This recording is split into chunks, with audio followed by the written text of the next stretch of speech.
J. Edmonds, and I was told to give a speech on a country other than the United States, so I chose to do a speech on one of the Windward Islands of the Caribbean that has made quite a prominent effect and appearance in the famous Pirates of the Caribbean series.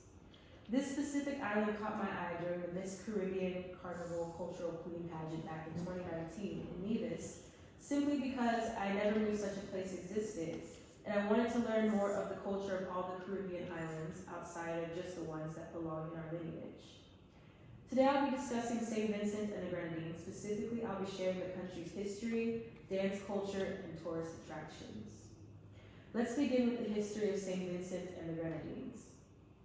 According to the Department of the United States Office of the Historian, St. Vincent was ceded to the British rule in 1763 and was under the rule of the French from 1779 to 1796.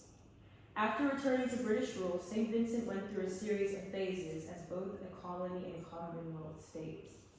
On October 27, 1979, St. Vincent became one of the last of the Windward Islands, which consist of St. Lucia, Grenada, Trinidad and Tobago, and Martinique, to become independent of British rule from a federal Commonwealth state.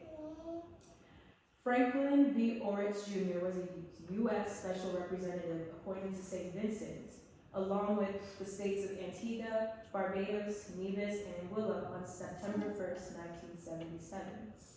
Diplomatic relations with St. Vincent were established on December 8, 1981, when St. Vincent's ambassador Hudson Camille Tanis presented his credentials along with the American ambassador Milan Dibish in Bridgetown, Barbados. Now that I've discussed the history behind St. Vincent, let's discuss their carnival and culture. According to the government of St. Vincent and the Grenadines, Ministry of Tourism, Civil Aviation, Sustainability, Development, and Culture, the history of carnival dates back to the Kalinagos and the indigenous people of St. Vincent. African elements of culture were later added to the mix when enslaved people were brought over. The practice of wearing masks, short for masquerade, was later adopted by the Greek and Romans to the French, who frequently celebrated carnival in the Caribbean. The practice of masks continued after the British rule took over from the French, and was spread throughout Europe after the Pope was introduced to it in 1494.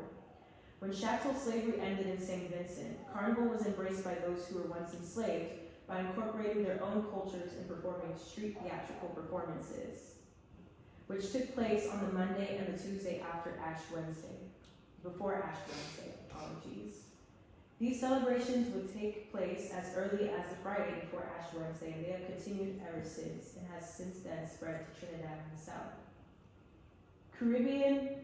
Carnival has been a huge cultural melting pot across the Caribbean islands, showcasing all kinds of events from Calypso to Miss Caribbean Carnival. It is shown as a symbol of cultural expression and acceptance. These festivals are of high importance because they can simply be the annual return back for nationals, natives, and their friends and families, as a way to connect and be reconnected to their cultural roots. Vinci Mass is the largest festival in St. Vincent and the Grenadines, granting it the name Hottest Carnival of the Caribbean. Vinci Mass normally takes place in July on a Monday and lasts for about nearly 2 weeks. Lastly, I will discuss the best places to visit in St. Vincent and the Grenadines. According to TripAdvisor, there are a total of 32 islands that make up St. Vincent and the Grenadines. 9 out of those 32 islands are inhabited, which include St. Vincent, the mainland, Bequia, Mustique, Young Island, Canoein, Union Island, Mariu, Palm Island, and Petite St. Vincent. This beautiful multi-island nation offers a plethora of adventure and activities such as scuba diving and rainforest excursions. As calculated by tourists through TripAdvisor, the top places to stay was Palm Island Resort and Spa, Tropical Hideaway Boutique Hotel, and Bequia Beach Hotel. The top three places to eat were Four Shells Fish Joint, Max Pizza and Kitchen, and Shenanigans. Finally, the top 3 things to do in St. Vincent were Shannon Bay, Princess Margaret Beach, and to go scuba diving with Jean Mitchell at Costa Dive Caribbean. In conclusion, I chose this island simply because I wanted to learn more about it. The history, culture, and beautiful places that St. Vincent and the Grenadines have is what makes that Caribbean island so memorable on its own.